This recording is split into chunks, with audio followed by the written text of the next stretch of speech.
नमस्कार दोस्तों, स्वागत है आपका हमारे चैनल धार्मिक दर्पण पर। आज हम बात करेंगे ज्येष्ठ मास के शुक्ल पक्ष की एकादशी को, जिसे निर्जला एकादशी कहा जाता है।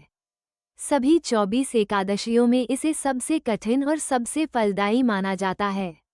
आज के इस वीडियो में हम जानेंगे कि साल 2026 में निर्जला एकादशी कब है, पूजा का शुभ मुहूर्त क्या है और व्रत खोलने यानी पारण का सही समय क्या रहेगा।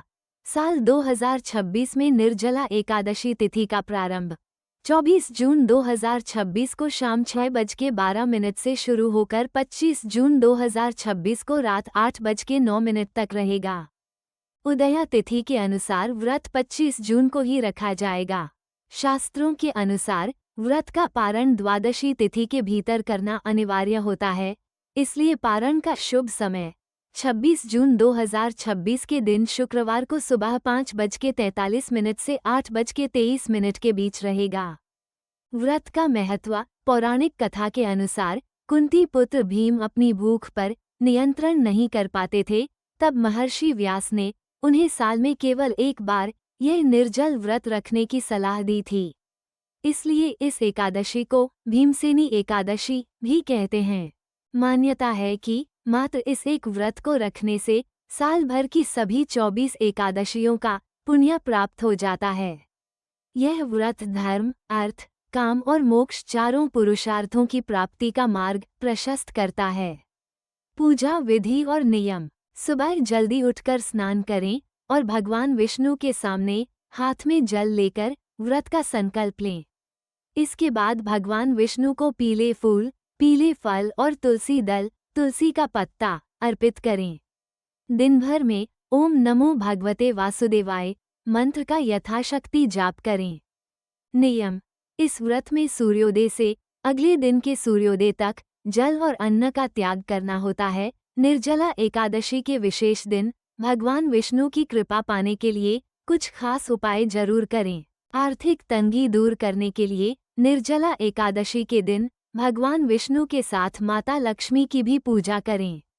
पूजा के समय भगवान विष्णु को 7 पीली कौड़ियाँ अर्पित करें और अगले दिन उन्हें लाल कपड़े में बांधकर अपनी तिजोरी में रख दें। इससे धन की आवक बढ़ती है।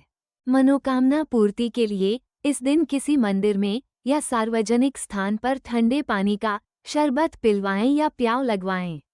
राहगीरों को पानी पिलाना इस दिन सबसे बड़ा पुण्य माना जाता है, जिससे अटके हुए काम बनने लगते हैं।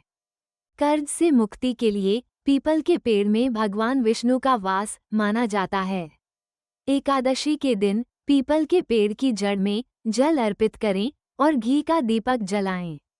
इससे पितृ दोष कम होता है और कर्ज से राहत मिलती है। सुख समृद्धि के लिए निर्जला एकादशी पर घड़ा दान का विशेष महत्व है। एक मिट्टी के घड़े को पानी से भरकर उस पर चीनी या गुड़ रखकर किसी ब्राह्मण या जरूरतमंद को दान करें। साथ ही खरबूजा और हाथ वाला पंखा, खजूर का पंखा दान करना अत्यंत शुभ होता है। विवाह में आ रही बाधाओं के लिए अगर विवाह में देरी हो रही है तो इस दिन भगवान विष्णु का केसर मिश्रित दूध से अभिषेक करें और उन्हें पीले रंग की मिठाई का भोग लगाएं। आशा है कि आपको ये जानकारी उपयोगी लगी होगी। अगर आपके कोई सवाल हैं तो कमेंट बॉक्स में जरूर पूछें। भगवान विष्णु की कृपा आप सब पर बनी रहे। वीडियो को लाइक, सब्सक्राइब और शेयर करना न भूलें।